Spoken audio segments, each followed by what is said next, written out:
Hello, welcome to the ninth episode for China Today 2020. Today we will continue to explain why China does not enter into sanctions of um, Russia. Unfortunately, today we still cannot go to that point yet because I have other things to explain to you before we can do that. So let's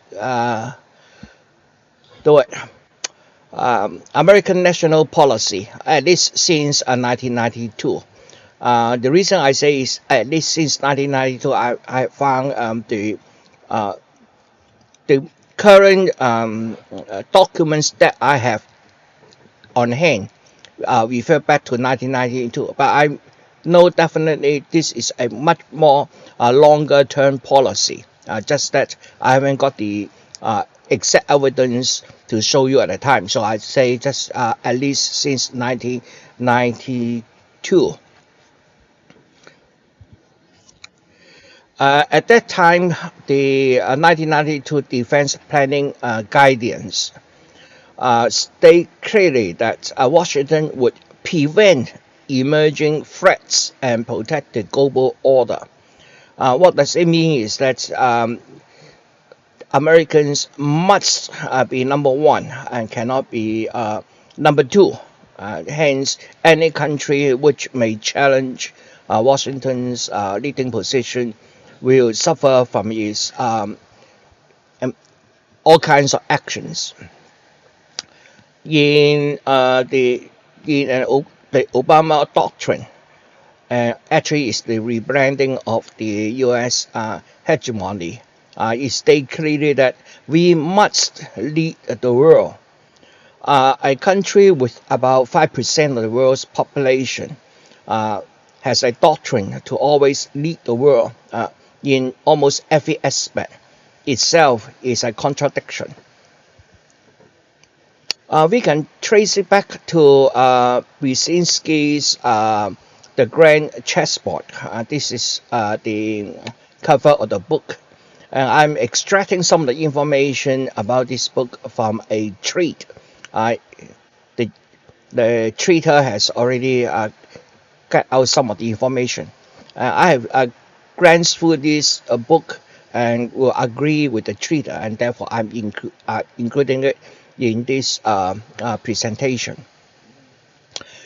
Brzezinski divided the Asia-Europe or Europe-Asia zone into four zones. The middle space, which is essentially Russia, and then the east, which is China, Japan, Korea, and a number of smaller Southeast Asian countries.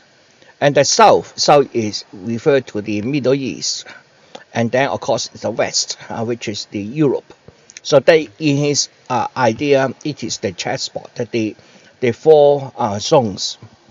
In particular, his big thing is that in order to retain what it called global hegemony, American has to retain primacy in Euro-Asia.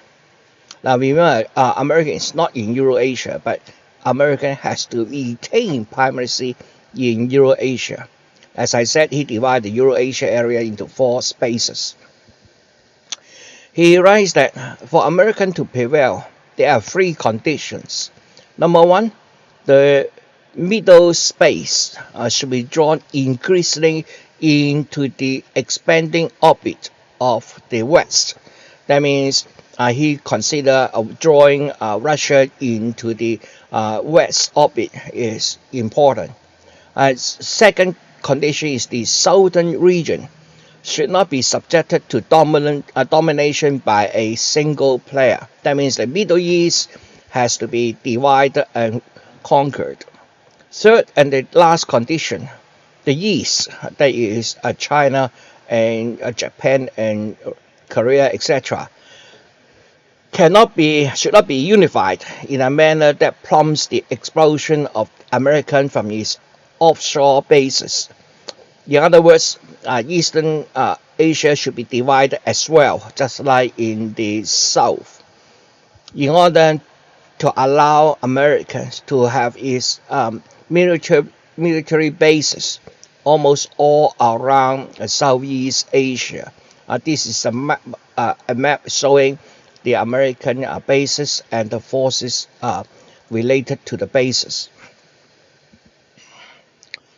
The first conclusion, if anyone had any doubt over the matter, it isn't in American strategic interest for countries in Eurasia to be in good terms with each other. Divide and conquer. More than anything, American objective is to divide and conquer, especially in Middle East and Asia. Interestingly, he also writes that if the middle space, that is Russia, repulses the West, becomes an assertive single entity, and either gains control over the South or form an alliance with major Eastern actor, then Americans' primacy in Eurasia shrinks dramatically.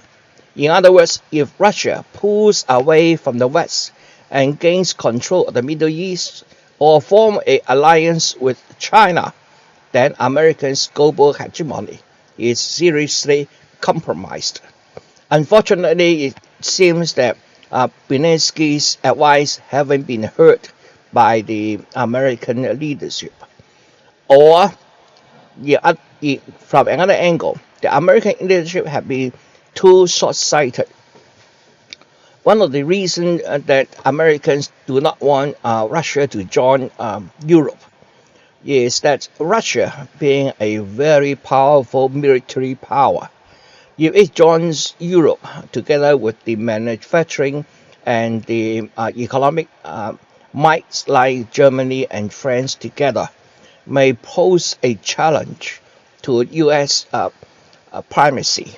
And therefore, the American leaders has been trying not to allow Russia to integrate with Europe.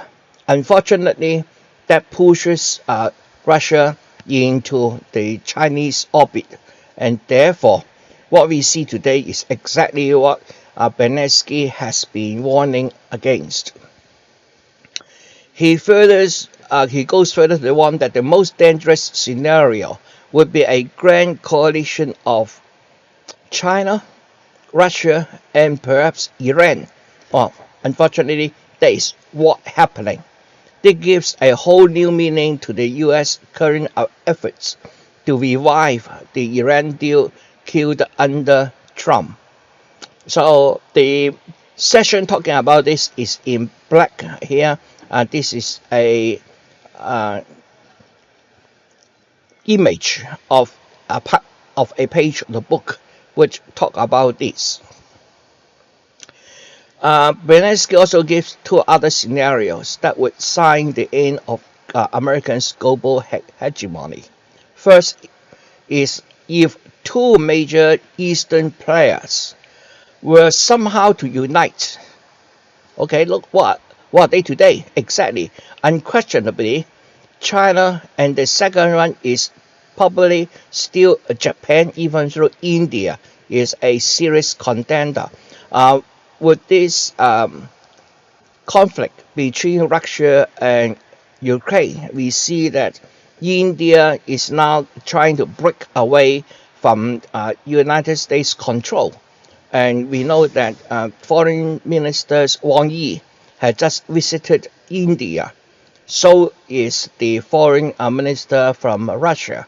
So the situation in India should threat some alarm for the American politicians. Another scenario is the rejection of America by its Western partners from its perch on the Western periphery. He says that automatically spells the end of U.S. hegemony, probably why America does so much these days to cement the EU's vassalage to the U.S. Unfortunately, what's happening looks like at least Germany will be a very interesting country to observe in the near future. the situation is that the sanctions apply to Russia. They leave out one area, which is energy, because Europe depends on Russia's energy. Uh, Obviously, Putin understands that and said that for all unfriendly countries, which includes all the EU countries, they have to pay for the um, natural natural gas in Russia's ruble, and that put a very large pressure on countries like Germany, uh, because about 40% of Germany's energy comes from Russia. Interestingly, in this context, he also mentions Ukraine, which to him plays the role of critically important geopolitical pivot. Why? Read for yourself. In short, the very existence of what he calls a new space denies Russia the possibility to be a Euro-Asia empire. I will not read this out for you, but you can always pause this video and then read it yourself, and then after reading this you can continue. So are all the extracts coming from the book. He calls the loss of Ukraine after more than 300 years of Russian imperial history a vital geopolitical setback for the Russian state, because this condemns Russia to become less European and more Asiatic with each passing year. Looks like with this conflict, Russia will probably join with other powers to ensure the neutrality of Ukraine. What would that lead to? We don't know yet, but that will be another very interesting scene to observe. He unsurprisingly sees that as a good thing, writing that we defining Ukraine as a Central Europe state and ensure its closer integration with Central Europe is a critically important component of the U.S. border strategy for Euro-Asia. In that sense, the United States has been pulling quite a bit of resources into Ukraine. We can observe that from the 2014 Ukraine protest. That showed that by 2014, the Western, typically the United States, influence in Ukraine is very strong. Actually, that relationship has always been strong. Ukraine is one of those early members from the Soviet Union that with its citizenship blindly following the Western narratives of freedom and democracy. He goes as far as saying that Ukraine is one of the free states that should receive America's strongest geopolitical support, and that Ukraine is the critical state insofar as Russia's own future evolution is concerned.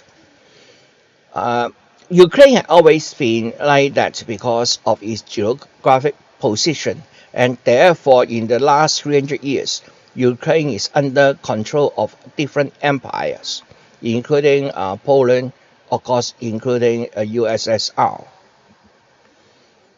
He recognizes, however, that the U.S. policy towards Ukraine is massively provocative to Russia, writing that it was viewed by many in Moscow, even by its westernizers, as a policy directed at the vital Russian interest in eventually bringing Ukraine back into the common fold. Remember, about 14 years ago, the last German chancellor actually objected Ukraine in joining NATO, and I think today is still true. But unfortunately, somehow the American and NATO seems to miss that very important geopolitical position, causing the conflict today. He also writes about the possibility of Ukraine joining NATO, which he judges will find it incomparably harder to acquiesce in because it would be to acknowledge that Ukraine's destiny is no longer organically linked to Russia's. Remember the 2 nights before um, Russia's special military actions, Putin have a long speech uh, explaining the historical link between Ukraine and Russia. The Russian civilizations, or together with Ukraine, originated in Kiev, and therefore, to Russia, Ukraine is actually part of their culture and history. That is a very important aspect the West seems to overlook. He nevertheless still finds it desirable because Russia cannot be in Europe without Ukraine as being in Europe, whereas Ukraine can be in Europe without Russia being in Europe. That is a very interesting observation by Belinsky. I think he is right. If he can keep Ukraine in Europe without causing Russia to overreact, then uh, Russia will be pushed to the margins. So the best way to do it is actually make Ukraine neutral rather than pulling Ukraine totally into Europe, causing Russia to overreact or react. That's what we see today. To conclude, it looks like the calculation was that it is imperative to divide Ukraine from Russia because doing so seriously weakens Russia's prospect of becoming a serious power in Eurasia. He seems to recognize that this would either create an unbridgeable divide with Russia or force its hands to become fully part of Europe together with Ukraine. He seemed to find both consequences acceptable, since Russia would be weak anyway. I think that is again a wrong observation of the global situation. And inherency, however, is that he also writes that for America, the most dangerous scenario would be a grand coalition of China, Russia, and perhaps Iran, which is arguably what this very policy towards Ukraine is leading to. Another incoherency is that he writes that the US policy towards Ukraine would make Russia to less European and more Asiatic, but he at the same time finds it desirable that Russia be drawn into Europe. Anyhow, let's see where this leads to. History has definitely not ended. As I said, these are extracted from a Twitter thread, so the thread is included in the slides here. You can just visit the thread, and then you can read about other information related to this as well. From another tweeter, he also commented he just read the book. Second time I saw this book mentioned today. There's only one single player on his chessboard. All the rest are merely chess pieces. His vision is a bit too specific and long-term to be executed by a regularly changing US government, thus devolves into. Unfortunately, in terms of foreign policy, the US government is quite consistent, although the government do change its hand every 4 to 5 years. But anyway, Americans' policy is set fire wherever possible and see if opportunities arise so a future administration can reap the rewards. There's no actual goal or target, just pure chaos. Uh, whether something is a success or failure depends purely on whom you can blame. This the rest of this come from this address. Biden confirms why the U.S. needed this war. Biden first gave the game away at his February 24th White House press conference, the first day of the invasion.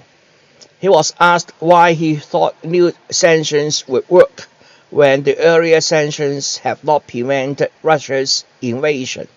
Biden said the sanctions were never designed to prevent Russia's intervention, but to punish it afterward. Therefore, the U.S. needed Russia to invade. No one expected the sanctions to prevent anything from happening, Biden said.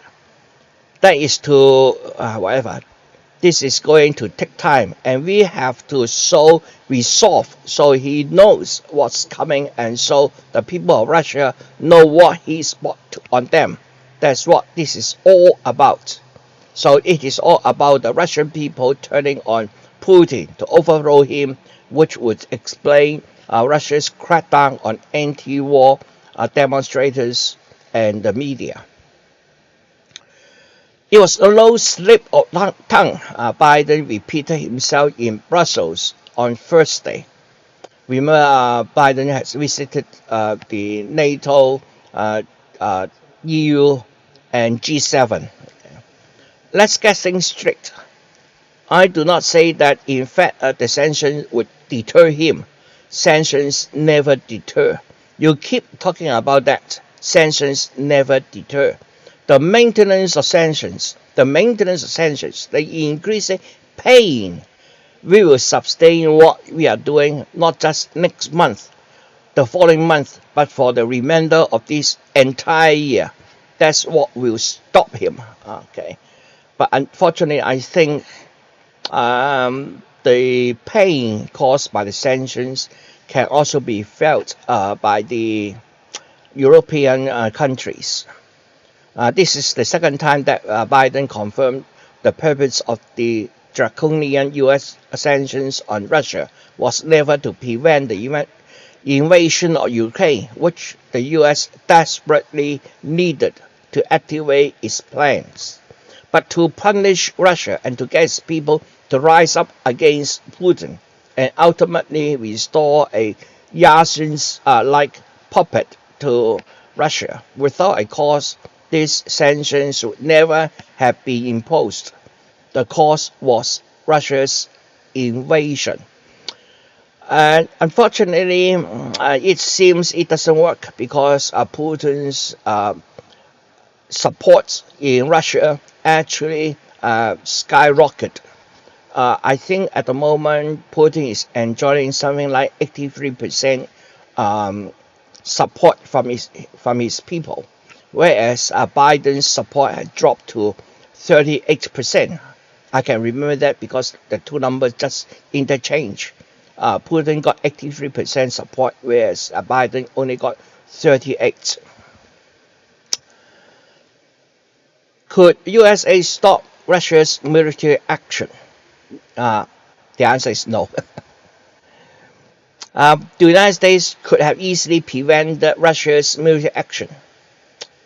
It could have stopped Russia's intervention in Ukraine's civil war from happening by doing three things: forcing the implementation of the 8-year-old Minsk Peace Accords. Now remember, the Minsk Peace Accord is being broken not by Russia, but has been broken by Ukraine governments for 8 years, dissolving the extreme right Ukraine militias and encouraging Russia in serious negotiations about a new security architecture in Europe. These are easily will prevented this war, but unfortunately, it didn't because the U.S. never want to stop the war. Actually, the U.S. wanted this war. The U.S. can still end this war through serious diplomacy with Russia, but it won't. Biden has refused to speak with Russia's foreign minister. Instead, Biden announced on March 16 another $800 million in military aid for Ukraine. On the same day, it was revealed Russia and Ukraine have been working on a 15-point peace plan. It has never been clearer that the US wanted this war and wants it to continue. The Chinese citizens have said something quite interesting. This is a fight. During a fight, the United States is handing knives to one of the parties. So this is not encouraging a peaceful settlement. It is actually pouring fuel on a fire. U.S. trap. One of the questions is why Russia fall into this trap. On February the 4th, because I copy from Joe Lauria, so it is using I is Joe Lauria, wrote an article, what a U.S. trap for Russia in Ukraine might look like. Before this, remember this is written in February the 4th, so it's 20 days before the special military actions by Russia onto Ukraine, in which the author lay out a scenario in which Ukraine would begin an offensive against ethnic Russian civilians in Donbass, forcing Russia to decide whether to abandon them or to intervene to save them. That is exactly what the Ukraine government has been doing since the turn of this year. The military actions towards the two new republic states in the Donbass region has been bombarded by a lot of shelling, etc., from the Ukraine army. If Russia intervened with regular army units, this author argues, this would be the invasion the U.S. needed to attack Russia's economy, turn the world against Moscow, and end Putin's rule. In the third week of February, Ukraine government shelling of Donbass dramatically increased. According to OSCE, what happened appeared to be the new offensive. Russia was forced to make its decision. Let me explain why Russia cannot integrate with Europe. Not in the sense that Russia doesn't want to. It is United States doesn't want Russia to integrate with Europe. Now, Russia actually wanted to integrate Europe. Look at some of the history. Soviet foreign minister made a first visit to NATO back in 1989. Remember, Soviet dissolved in 1991, so it is right back 2 years before that. Their foreign minister visited NATO, and followed by informal talks in 1990 between NATO and Soviet military leaders. In June 1990, the message from the Turnberry has been described as the first step in the evolution of NATO-Russia relationships. The NATO Secretary General would visit Moscow in July 1996 to discuss future cooperation, a first for NATO-Russia relationships. Remember, NATO is formed to counter the influence of USSR, Russia, the Soviet, and then because of that, Soviet established the Warsaw Alliance. In 1991, as the Soviet Union was dissolved, Russian President Boris Yeltsin sent a letter to NATO suggesting that Russia's long-term aim was to join NATO. So Russia really want to integrate with Europe. On May 27, 1997, a couple of years later, at NATO's summit in Paris, NATO and Russia signed the Founding Act on Mutual Relationships, Cooperation and Security, a roadmap for the would-be NATO-Russia cooperation. It set up a new forum, the NATO-Russia Permanent Joint Council, as a venture for consultations, cooperations, and consensus building.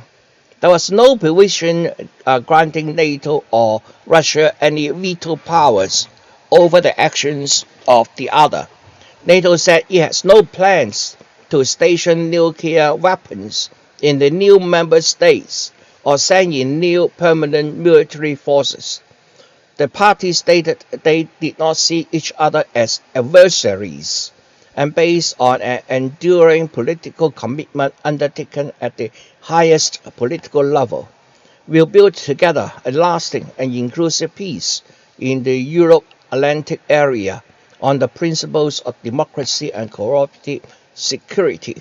So we see that at the fall of a Soviet opened up a very good opportunity to have a long-term peace if NATO and Russia do have this vision finished. But unfortunately, it doesn't happen that way. George Robinson, a former Labour Defense Secretary who led NATO's between 1999 and 2003, said Putin made it clear at their first meeting that he wanted Russia to be part of Western Europe. They wanted to be part of that secure, stable, prosperous West that Russia was out of at the time. The Labour peer recalled an early meeting with Putin. Putin inaugurated as a president in 2000, May 7th. At that meeting, this Labour secretary said, Payton said, okay, when are you going to invite us to join NATO? And then Robertson said, well, we don't invite people to join. They apply to join. And he said, well, we are not standing in line with a lot of countries that don't matter. So we see that at the beginning, Putin really want to join with the European families. But in the light of the 9/11 attack on 2001, NATO invoked Article 5. Article 5 is a defense clause which will call for all the members of the NATO alliance to fight against the same enemy, which is the so-called terrorist. Robertson also recalled how he became the first and the only NATO Secretary General to invoke NATO's collective defense clause, known as Article 5, in the wake of the 9/11 attacks. Invoking Article 5 was a gamble, and it was far from a foregone conclusion that NATO members would reach for it after a terrorist attack, he said, noting it was designed for attack by the Soviet Union across the Fulda Gap in Germany. That changed the whole relationship between NATO and Russia. So fast forward another 10 years, the North Atlantic Council met tonight to express its solidarity with the U.S. of America at this moment of great strategy and warning. The NATO, I think the date is wrong, it's 2001, it's not 2011. The NATO nations unanimously that condemned these barbaric acts committed against a NATO member state. The mindless slaughters of so many innocent civilians is an unacceptable act of violence without precedent in the modern era. It underscores the urgency of intensifying the battle against terrorism, a battle that the NATO countries, indeed all civilized nations, must win. All allies stand united in their determination to combat this scourge. At this critical moment, the United States can rely on its 18 allies in, in the North America and Europe for assistance and support. NATO's solidarity remains the essence of our alliance. Our message to the people of the United States is that we are with you. Our message to those who perpetrated these unacceptable crimes is equally clear. You will not get away with it. So I don't know whether the date is wrong or something, but I think the date is wrong because the activation of Article 5 should be what about a few months after the attack. But anyway, I will check it out and then we'll do that later on. Let's roll back to the Orange Revolution in Ukraine. After the Orange Revolution street protests in Ukraine in 2004, Putin became increasingly suspicious of the West. He blamed for funding pro-democracy NGOs. He further angered by NATO's continuing expansion into Central and Eastern Europe. Romania, Bulgaria, Slovakia, etc. We know that they eventually joined the NATO.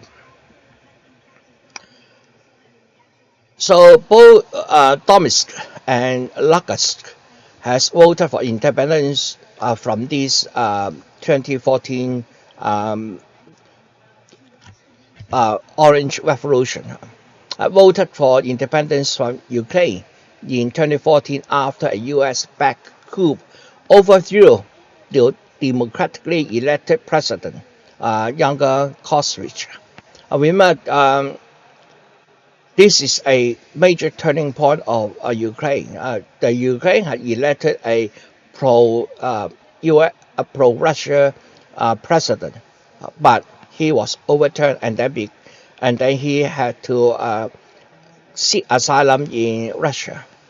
The new U.S. installed Ukrainian government then launched a war against the provinces to crush the resistance to the coup and their bid for independence, a war that is still going on 8 years later at the cost of thousands of lives with U.S. support. This is this war that Russia has entered. Including in Ukraine, there are now obviously neo-Nazi groups such as the Right Sector and the Azov Battalion, who revere the World War II Ukrainian fascist leader, took part in the coup as well as in ongoing violence against the Donbass area. Russia first recognized the Donbass republics, a move to put off for 8 years, and then on February 24th, Putin announced a military operation in Ukraine to demilitarize and denazify the country. Russia stepped into a trap which grows more perilous by the day as Russia's military intervention continues with a second trap in sight. From Moscow's perspective, the stakes were too high not to intervene, and if it can induce Kiev to accept a settlement, it might escape the clutches of the United States. So I will promise next time we really will delve into the key question. I haven't forgotten that this is China today.